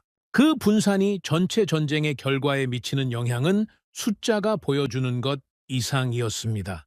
제임스가 천천히 말했습니다. 중국이 이 시뮬레이션 결과를 알고 있다면 한국을 보는 시각이 완전히 달라질 겁니다. 알고 있을 겁니다. 중국 군부가 그렇게 단순하지 않죠. 그들도 비슷한 시뮬레이션을 돌렸을 겁니다. 그리고 그 결과를 보면서 한국에 대한 전략적 평가를 수정하고 있을 가능성이 높습니다. 그렇다면 한국은 중국의 대만 전략에서 핵심 변수라는 겁니까? 저는 잠시 생각했습니다. 단순한 변수가 아닙니다. 억지력입니다. 저는 그 단어를 말하면서 그 의미를 다시 한번 곱씹었습니다. 억지력, 군사적 충돌을 막는 힘, 전쟁을 시작하려는 나라가 감수해야 할 대가를 높여서 전쟁 자체를 일어나지 않게 만드는 힘, 현대 안보 전략에서 가장 중요한 개념 중 하나였습니다. 그리고 한국은 자신이 의도했든 의도하지 않았든 동아시아에서 강력한 억지력의 한 축을 담당하고 있었습니다. 저는 시뮬레이션 데이터에서 눈을 들어 제임스를 바라봤습니다. 생각해 보십시오. 중국이 대만을 침공하기로 결정할 때 중국 지도부가 머릿속에서 계산하는 것이 무엇이겠습니까? 미국이 개입할 가능성, 그리고 그 전쟁에서 자신들이 치러야 할 대가. 그 대가 계산에 한국이라는 변수가 얼마나 크게 들어가느냐에 따라 전쟁 결정 자체가 달라질 수 있습니다. 제임스가 천천히 고개를 끄덕였습니다. 한국의 존재 자체가 중국의 대만 침공 결정을 억제하는 요소라는 겁니까? 데이터가 그렇게 말하고 있습니다. 저는 자리에서 일어나 연구소 한쪽에 걸린 동아시아 지도 앞에 섰습니다. 한반도를 바라봤습니다. 작은 반도였습니다. 하지만 그 반도가 차지하는 전략적 무게는 크기와 전혀 비례하지 않았습니다. 저는 그 사실을 이번 분석을 통해 처음으로 제대로 인식하게 됐습니다. 지금껏 저는 한국을 미국의 동맹국, 북한의 위협에 노출된 나라, 경제적으로 성공한 중진국 정도로 이해해왔습니다. 하지만 그 이해는 피상적인 것이었습니다. 한국이 가진 기술력, 방산 능력, 훈련된 병력, 그리고 지정학적 위치를 종합적으로 고려하면 이 나라는 동아시아 안보 구도에서 결코 가볍게 볼 수 없는 존재였습니다. 저는 지도 앞에서 오랫동안 생각에 잠겼습니다. 그리고 한 가지 불편한 질문이 떠올랐습니다. 서방의 군사 분석가들은 지금껏 한국을 얼마나 제대로 분석해왔습니까? 미국의 동맹이라는 틀 안에서 북한 문제의 맥락 속에서만 한국을 바라보느라 한국 자체가 가진 독자적인 전략적 가치를 제대로 평가하지 못한 것은 아닐까요? 저 자신도 그 오류에서 자유롭지 않았습니다. 제임스가 지도 앞으로 다가와 서며 말했습니다. 알렉스, 이 분석 결과를 보고서로 정리할 겁니까? 정리해야죠. 이건 단순한 시뮬레이션 데이터가 아닙니다. 동아시아 안보 전략 전체를 재검토해야 할 수 있는 내용입니다. 나토 본부에 올라가면 상당한 반응이 있을 겁니다. 그래야 합니다. 우리가 너무 오랫동안 잘못된 지도를 들고 동아시아를 분석해 왔을 수 있으니까요. 저는 책상으로 돌아와 보고서 초안을 작성하기 시작했습니다. 그런데 글을 쓰면서 계속해서 한 가지 생각이 마음에 걸렸습니다. 대만 시뮬레이션에서 한국의 역할을 확인했습니다. 지정학적 위치의 중요성도 확인했습니다. 기술력과 방산 능력도 확인했죠. 하지만 이 모든 것을 가능하게 만드는 근본적인 기반은 무엇이었습니까? 저는 잠시 펜을 내려놓고 생각했습니다. 현대전의 모든 첨단 기술은 결국 하나의 뿌리로 연결됩니다. 반도체였습니다. 인공지능 전장 시스템도, 전자전 장비도, 정밀 유도 무기도, 위성통신 시스템도 이 모든 것을 가능하게 만드는 핵심은 반도체였습니다. 그리고 그 반도체 분야에서 한국은 세계 최정상 수준의 기술력을 보유하고 있었습니다. 이것이 한국이 단순한 동맹국을 넘어 현대전의 핵심 기술 보유국이 된 이유였습니다. 저는 그 생각이 이어지면서 새로운 질문에 다다랐습니다. 그렇다면 이 반도체 기술력이 앞으로도 유지된다면 한국의 전략적 가치는 앞으로 더 커질 것입니까? 아니면 줄어들 것입니까? 현대전은 점점 더 기술 집약적인 방향으로 진화하고 있었습니다. 인공지능의 역할은 갈수록 커지고 있었고 전자전의 비중은 계속 높아지고 있었으며 정밀 타격 능력의 중요성은 더욱 강조되고 있었습니다.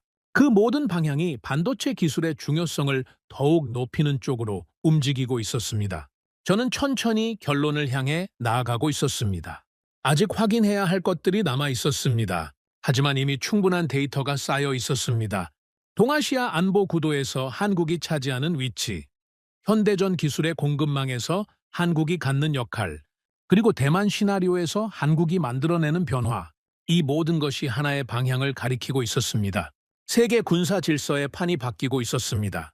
그리고 그 변화의 한가운데에 많은 사람들이 오랫동안 제대로 주목하지 않았던 한 나라가 조용히 그리고 단단하게 자리를 잡고 있었습니다. 제임스가 보고서 초안을 들여다보다가 말했습니다. 알렉스, 다음 분석은 어디로 이어집니까? 저는 잠시 생각하다가 대답했습니다. 지금까지는 한국을 외부에서 분석했습니다. 기술 공급망, 방산 수출, 시뮬레이션 데이터, 전부 외부의 시각이었죠. 이제는 안을 들여다볼 차례입니다. 한국이 스스로 이 모든 것을 어떻게 만들어 왔는지, 그 과정을 들여다봐야 전체 그림이 완성됩니다. 창밖에는 밤이 깊어가고 있었습니다. 연구소의 불빛이 어둠 속에서 홀로 빛나고 있었죠. 저는 새 파일을 열었습니다. 가장 흥미로운 분석이 이제 시작되고 있었습니다. 한국이 이 모든 것을 어떻게 만들어 왔는지를 이해하려면 먼저 한국이 어떤 출발점에서 시작했는지를 봐야 했습니다. 저는 한국의 현대 산업 발전 과정을 들여다보기 시작했습니다. 전쟁으로 모든 것이 폐허가 된 나라. 천연 자원도 없고 자본도 없고 기술도 없었습니다. 그 출발점에서 지금의 한국이 만들어졌다는 사실을 데이터로 확인하는 순간 저는 단순한 분석가의 시각을 넘어서는 무언가를 느꼈습니다. 이것은 숫자로만 설명할 수 없는 이야기였습니다. 한국 전쟁이 끝난 직후 한국의 국내 총생산은 아프리카 최빈국 수준이었습니다. 인프라는 전쟁으로 완전히 파괴되어 있었고 교육받은 인력도 절대적으로 부족했죠. 당시 많은 경제학자들은 한국이 자립경제를 구축하는 것이 불가능에 가깝다고 봤습니다. 원조에 의존하는 구조에서 벗어날 수 없을 것이라는 예측이 지배적이었죠. 하지만 그 예측은 완전히 빗나갔습니다. 저는 한국의 산업화 과정을 추적하면서 한 가지 패턴을 발견했습니다.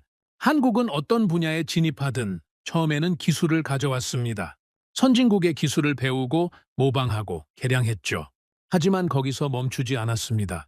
배운 기술을 토대로 독자적인 개발을 시작했고 결국에는 원래 기술을 가르쳐준 나라를 뛰어넘는 수준에 도달했습니다. 반도체가 그랬고 조선이 그랬으며 자동차가 그랬습니다. 그리고 이제는 방산이 그 경로를 걷고 있었죠. 제임스가 자료를 들여다보다가 말했습니다. 알렉스, 이 발전 속도가 정말 맞습니까? 전쟁 폐허에서 반도체 세계 최강국까지 이게 몇십 년 만에 일어난 겁니까? 맞습니다. 경제학자들이 한강의 기적이라고 부르는 이유가 있죠. 역사적으로 이 정도 속도의 산업화를 이룬 나라는 손에 꼽습니다. 어떻게 가능했습니까? 저는 잠시 생각했습니다. 이 질문에 단순한 답을 내놓기가 쉽지 않았습니다. 여러 요인이 있었습니다. 하지만 제가 가장 주목한 것은 교육에 대한 집착이었습니다. 한국은 자원이 없었습니다. 땅도 좁았죠? 그러니 사람을 자원으로 삼았습니다. 교육에 모든 것을 쏟아부었죠. 그 결과가 지금 보이는 기술 인력의 밀도입니다. 제임스는 고개를 끄덕이며 자료를 계속 들여다봤습니다. 저는 분석을 이어갔습니다. 반도체 분야에서 한국이 세계 정상에 오른 과정은 단순한 성공 스토리가 아니었습니다. 그것은 생존을 건 도전의 역사였습니다. 한국이 반도체 산업에 본격적으로 뛰어든 것은 자원이 없는 나라가 선택할 수 있는 몇 안 되는 생존 전략 중 하나였기 때문이었죠. 석유도, 철광석도, 넓은 농토도 없는 나라가 세계 경제에서 지속적으로 경쟁력을 유지하려면 기술, 집약적인 분야에서 압도적인 우위를 확보하는 것밖에 없었습니다. 그 판단이 지금의 반도체 패권으로 이어진 것이었죠. 저는 세계 메모리 반도체 시장의 점유율 데이터를 꺼냈습니다. 숫자는 놀라웠습니다. 인공지능 연산에 핵심적으로 사용되는 고대 역폭 메모리, 반도체 분야에서 한국 기업들이 차지하는 비중은 압도적이었습니다. 이 반도체가 없으면 세계의 주요 인공지능 시스템들이 제대로 작동할 수 없었습니다. 군사 분야든 민간 분야든 상관없이 현대의 첨단 기술 시스템은 이 반도체에 의존하고 있었죠. 그리고 그 공급의 핵심이 한국에 있었습니다. 이것이 의미하는 바는 단순했습니다. 한국은 현대 기술 문명의 핵심 인프라를 쥐고 있는 나라였습니다. 전쟁이 나든 경제 위기가 오든 첨단 기술 경쟁에서 우위를 점하고 싶은 나라라면 한국을 무시할 수 없는 구조가 만들어져 있었죠. 이것은 한국이 의도적으로 설계한 전략이기도 했지만 동시에 수십 년간의 치열한 노력이 만들어낸 결과이기도 했습니다. 저는 분석을 계속하면서 한 가지 흥미로운 사실을 발견했습니다. 한국의 기술력이 군사 분야에서 갖는 의미는 단순히 부품 공급에서 끝나지 않는다는 것이었습니다. 한국은 세계 최고 수준의 반도체 기술을 바탕으로 자체적인 군사 기술 개발에도 속도를 내고 있었습니다. 독자적인 전투기 개발, 인공지능 기반 무기체계 연구, 자체 위성 개발, 이런 분야에서 한국이 쌓아가는 역량은 단기간에 만들어진 것이 아니었습니다. 반도체와 전자 분야에서 축적된 수십 년의 기술력이 그 토대가 되고 있었죠. 제임스가 관련 자료를 들여다보다가 말했습니다. 알렉스, 한국이 독자적인 군사 인공지능 시스템을 개발하고 있다는 건 어느 정도 수준입니까? 공개된 정보만으로는 전체 그림을 파악하기 어렵습니다. 하지만 반도체와 소프트웨어 기반을 고려하면 우리가 예상하는 것보다 훨씬 앞서 있을 가능성이 높습니다. 그러면 한국이 자체 인공지능 전장 시스템을 구축하게 된다면 그 전투력은 어느 수준에 이를 수 있습니까? 저는 잠시 대답을 멈췄습니다. 그 질문의 무게가 상당했습니다. 세계 최고 수준의 반도체, 자체 개발 무기 체계, 고도로 훈련된 병력, 그리고 수십 년간 실전적 안보 위협 속에서 다져진 군사 문화, 이것들이 결합된 군사력이 어느 수준일지 솔직히 지금 단계에서 정확히 말하기는 어렵습니다. 하지만 한 가지는 확실합니다. 그 나라를 상대로 전쟁을 일으키려는 나라라면 매우 신중하게 생각해야 할 겁니다. 저는 자리에서 일어나 창밖을 바라봤습니다. 연구소 창밖으로 도시의 불빛이 멀리까지 펼쳐져 있었습니다. 저는 그 불빛들을 바라보면서 이 분석 전체를 처음부터 되짚어봤습니다. 테헤란의 그날 밤부터 시작된 추적이 여기까지 이어졌습니다. 현대전의 기술 공급망을 따라가다 발견한 나라, 방산 시장에서 조용히 부상하고 있는 나라, 대만 시뮬레이션에서 결정적인 변수가 된 나라, 그리고 세계 반도체 기술의 핵심을 쥐고 있는 나라, 그 모든 분석이 한 방향을 가리키고 있었습니다. 저는 그동안 세계 군사 질서를 분석하면서 늘 같은 틀을 사용해왔습니다. 강대국 중심의 시각이었죠. 미국, 중국, 러시아, 그리고 유럽 강국들, 이 나라들을 중심으로 세계 군사 질서가 움직인다고 봤습니다. 그 틀이 완전히 틀린 것은 아니었습니다. 하지만 그 틀이 놓치고 있는 것이 있었죠. 전쟁의 방식이 바뀌면서 전략적 중요성의 기준도 바뀌고 있었습니다. 과거에는 영토의 크기와 병력의 수, 핵무기의 보유 여부가 강대국의 조건이었습니다. 하지만 현대전에서는 그 기준이 달라지고 있었죠. 첨단 기술의 깊이, 그 기술을 뒷받침하는 산업 기반, 그리고 그것을 실전에서 운용할 수 있는 능력, 이것들이 새로운 전략적 강점의 조건이 되고 있었습니다. 그 새로운 기준으로 세계를 다시 보면 한국은 전혀 다른 위치에 서 있었습니다. 저는 책상으로 돌아와 분석 노트를 펼쳤습니다. 지금까지의 분석을 하나의 문장으로 정리하고 싶었습니다. 저는 잠시 생각하다가 천천히 적어 내려갔습니다. 한국은 현대전의 기술적 기반을 공급하는 나라이자 그 기술을 자체적으로 운용할 수 있는 군사력을 갖춘 나라이며 동아시아 안보 구도에서 전쟁의 결과를 바꿀 수 있는 전략적 위치를 점하고 있다. 저는 그 문장을 다시 읽었습니다. 그리고 한 가지 사실을 새삼 깨달았습니다. 이 문장은 저 혼자만의 분석이 아니었습니다. 데이터가 이끌어낸 결론이었습니다. 감정이 아닌 숫자가, 인상이 아닌 기록이 내린 결론이었죠. 제임스가 노트를 들여다보다가 조용히 말했습니다. 알렉스, 이 분석을 처음 시작했을 때와 지금 한국에 대한 당신의 시각이 얼마나 달라졌습니까? 저는 잠시 생각했습니다. 솔직한 대답을 해야 했습니다. 처음에 저는 한국을 이 분석의 주인공으로 전혀 예상하지 못했습니다. 테헤란 공습의 기술 공급망을 추적하다 우연히 발견한 이름이었죠. 그때만 해도 하나의 흥미로운 발견 정도로 생각했습니다. 하지만 분석을 이어가면서 그 발견이 단순한 흥미를 넘어서는 것임을 깨달았습니다. 지금 저는 한국을 세계 군사 기술 질서의 핵심 축 중 하나로 보고 있습니다. 그리고 우리가 그 사실을 너무 오랫동안 제대로 인식하지 못했다는 것도요. 제임스는 잠시 침묵했습니다. 그러다 천천히 말했습니다. 그러면 이제 마지막 질문이 남은 것 같습니다. 한국은 이 모든 역량을 가지고 앞으로 어디로 나아갈 것입니까? 저는 그 질문을 마음속에서 천천히 굴렸습니다. 쉽게 답할 수 있는 질문이 아니었습니다. 하지만 동시에 가장 중요한 질문이기도 했습니다. 기술력도 있고, 방산 능력도 있고, 지정학적 위치도 있고, 훈련된 군사력도 있습니다. 이 모든 것을 가진 나라가 세계 무대에서 어떤 역할을 선택할 것인가? 그 선택이 앞으로의 세계 군사 질서에 어떤 영향을 미칠 것인가? 저는 천천히 대답했습니다. 그 답은 한국 스스로가 결정할 것입니다. 우리가 할 수 있는 것은 그 나라의 역량을 정확하게 파악하고 그 역량이 세계 안보 구도에서 어떤 의미를 갖는지를 제대로 이해하는 것입니다. 그것조차 우리는 지금까지 제대로 하지 못했습니다. 저는 분석 노트를 덮었습니다. 그리고 마지막으로 창밖을 바라봤습니다. 도시의 불빛은 여전히 그 자리에 있었습니다. 조용하지만 꺼지지 않는 불빛. 그 모습이 어쩐지 지금 이 분석이 가리키는 나라와 닮아 있다는 생각이 들었습니다. 세계의 주목을 크게 받지 않으면서도 자신의 자리에서 묵묵히 빛을 내고 있는 나라. 저는 이제 마지막 정리가 필요하다는 것을 느꼈습니다. 테헤란에서 시작된 이 긴 분석 여정의 결론을 끌어낼 시간이었습니다. 숫자들이 가리키는 방향은 명확했습니다. 이제 그것을 하나의 완성된 이야기로 만들어야 했죠. 보고서를 완성하는데 사흘이 걸렸습니다. 저는 그 사흘 동안 연구소에서 거의 나오지 않았습니다. 지금까지의 분석을 하나의 완성된 문서로 정리하는 작업이었는데 쓰면 쓸수록 이 보고서가 단순한 분석 자료가 아니라는 것을 느꼈습니다. 테헤란에서 시작된 질문이 이 자리까지 이어지는 동안 저는 세계 군사 질서에 대한 제 인식 자체가 근본부터 바뀌었다는 것을 깨닫고 있었습니다.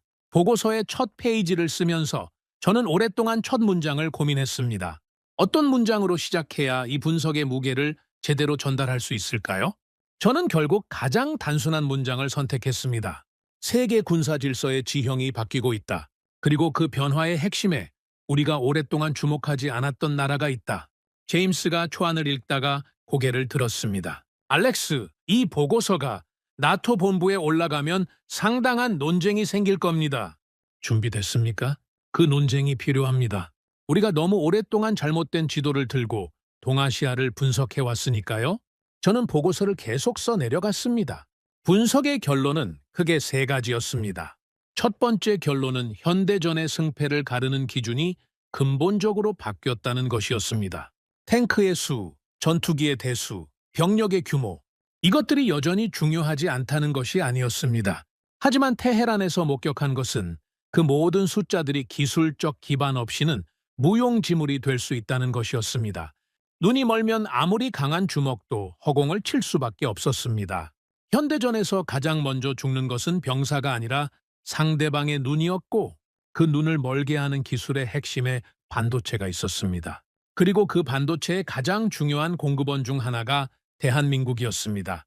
두 번째 결론은 동아시아 안보 구도에서 한국의 전략적 가치가 우리가 지금껏 평가해온 것보다 훨씬 크다는 것이었습니다. 대만 시뮬레이션이 보여준 숫자들은 명확했습니다. 한국의 개입 여부에 따라 전쟁의 결과가 달라졌습니다. 한국의 위치, 한국의 기술력, 한국의 방산, 생산 능력이 동아시아 전쟁 시나리오에서 결정적인 변수로 작용했습니다. 이것은 단순한 시뮬레이션의 결과가 아니었습니다. 실제 전쟁에서 그 변수가 현실화될 가능성을 배제할 수 없다는 의미였죠. 세 번째 결론은 가장 중요한 것이었습니다. 저는 그 부분을 쓰면서 가장 오래 생각했습니다. 세계 방산 시장에서 한국의 급부상은 일시적인 현상이 아니었습니다. 그것은 수십 년간 축적된 기술력과 생산 능력이 세계 무대에서 본격적으로 인정받기 시작한 것이었습니다. 우크라이나 전쟁을 계기로 유럽이 한국 무기의 실력을 확인했고 테헤란 공습을 계기로 중동이 한국 방공 시스템에 주목하기 시작했습니다. 이 두 사건은 우연히 겹친 것이 아니었습니다. 한국 방산이 이미 그 수준에 올라 있었기 때문에 가능한 일이었죠. 저는 보고서의 마지막 챕터를 쓰면서 잠시 멈췄습니다. 그리고 지금까지의 여정을 처음부터 되짚어 봤습니다. 저는 원래 이란 공습의 기술적 성공 요인을 분석하러 이 작업을 시작했습니다. 그 과정에서 예상하지 못한 이름과 반복적으로 마주쳤고 그 이름을 따라가면서 분석의 방향이 완전히 바뀌었습니다. 한국이라는 나라가 현대전의 기술 공급망에서 차지하는 위치, 세계 방산 시장에서 만들어내고 있는 변화, 동아시아 안보 구도에서 갖는 전략적 의미, 이 모든 것을 하나씩 확인하면서 저는 세계, 군사 질서를 바라보는 제 시각이 근본부터 다시 짜여야 한다는 것을 깨달았습니다. 제임스가 보고서 후반부를 읽다가 자리에서 일어났습니다. 그는 연구소 창가로 걸어가 잠시 서 있었습니다. 저는 그가 무슨 생각을 하는지 물어보지 않아도 알 수 있었습니다. 같은 감각이었습니다. 오랫동안 당연하게 받아들여온 무언가가 흔들리는 느낌. 제임스가 창밖을 바라보며 말했습니다. 알렉스, 한국 사람들은 자신들이 이런 위치에 있다는 것을 알고 있을까요? 저는 잠시 생각했습니다. 흥미로운 질문이었습니다. 알고 있는 사람들도 있겠죠. 하지만 많은 사람들은 모를 겁니다. 바깥에서 보이는 것과 안에서 느끼는 것은 다르니까요. 그리고 한국은 오랫동안 스스로를 작은 나라로 인식하는 경향이 있었습니다. 그게 어쩌면 한국의 강점 중 하나일 수도 있습니다. 자만하지 않으니까요. 저는 그 말이 흥미롭게 들렸습니다. 제임스의 말이 맞을 수 있었습니다. 강대국들은 자신의 힘을 과신하다 실수를 저지르는 경우가 많았습니다. 역사가 그것을 반복해서 보여줬죠. 반면 한국은 늘 더 열심히, 더 빠르게, 더 정밀하게 만들어야 한다는 긴장감을 놓지 않았습니다. 그 긴장감이 기술력을 만들었고, 그 기술력이 방산을 키웠으며, 그 방산이 세계 무대에서 증명되고 있었습니다. 저는 보고서의 마지막 문단을 쓰기 시작했습니다. 수십 년간 전쟁을 분석해온 분석가로서 내릴 수 있는 결론이었습니다. 중국은 물량을 가지고 있습니다. 미국은 기술 패권을 가지고 있죠. 러시아는 핵 전력과 자원을 가지고 있습니다. 하지만 기술과 생산을 동시에 그리고 현대전이 요구하는 가장 핵심적인 수준에서 갖추고 있는 나라를 찾는다면 그 목록은 생각보다 짧습니다. 대한민국은 그 짧은 목록 안에 있습니다. 그것도 우리가 오랫동안 인식하지 못한 채로 저는 펜을 내려놓았습니다. 보고서가 완성됐습니다. 제임스가 자리로 돌아와 마지막 페이지를 읽었습니다. 그는 읽는 내내 아무 말도 하지 않았습니다. 다 읽고 난 후 잠시 침묵이 흘렀죠. 알렉스, 네? 이 보고서 제대로 된 겁니다. 저는 대답하지 않았습니다. 대신 자리에서 일어나 연구소 한쪽 벽에 걸린 세계 지도 앞에 섰습니다. 지도 위에서 한반도를 찾았습니다. 작은 땅이었습니다. 하지만 저는 이제 그 작은 땅을 이전과 완전히 다른 시각으로 바라보고 있었습니다. 수십 년 전 전쟁의 폐허에서 시작한 나라, 자원도 자본도 기술도 없었던 나라, 그 나라가 지금 세계 반도체 기술의 핵심을 쥐고 있었습니다. 세계 방산 시장을 빠르게 바꿔놓고 있었습니다. 동아시아 안보 구도에서 전쟁의 결과를 바꿀 수 있는 변수가 되어 있었습니다. 그리고 그 모든 것을 요란하지 않게 묵묵하게 이루어 왔습니다. 저는 오랫동안 지도 앞에 서 있었습니다. 전쟁의 문법이 바뀌었습니다. 그 변화를 가장 먼저 그리고 가장 조용하게 준비해온 나라가 있었습니다. 저는 테헤란의 그날 밤 교전 기록을 처음 받아들었을 때 이 분석이 여기까지 이어질 줄 몰랐습니다. 하지만 데이터는 처음부터 이 방향을 가리키고 있었습니다. 제가 그것을 제대로 보지 못했을 뿐이었죠. 저는 분석가입니다. 감정이 아닌 데이터를 믿고 인상이 아닌 기록을 신뢰하는 것이 제 일입니다. 그리고 지금 그 데이터와 기록이 말하는 것은 명확했습니다. 세계의 판이 바뀌고 있었습니다. 그 판을 바꾸는 데 기여한 나라들 중에 세계가 아직 충분히 주목하지 못한 나라가 있었습니다. 저는 그 나라를 이제 제대로 보게 됐습니다. 그리고 한 가지 확신이 생겼습니다. 앞으로 세계는 이 나라를 더 자주, 더 주의 깊게 보게 될 것입니다. 그것이 데이터가 내린 결론이었고 수십 년간 전장을 분석해온 저의 결론이기도 했습니다. 대한민국, 이 나라의 이야기는 이제 막 세계 무대에서 시작되고 있었습니다. 오늘의 사연은 여기까지입니다. 구독과 좋아요는 영상 제작에 아주 큰 힘이 됩니다. 지금까지 감동테라스 저는 소희였습니다. 오늘도 우리 구독자님들의 가정에 따뜻한 행복이 가득하시길 진심으로 바라겠습니다. 긴 영상 끝까지 시청해주셔서 정말 감사합니다. 내일 더 좋은 이야기로 찾아뵙겠습니다. 감사합니다.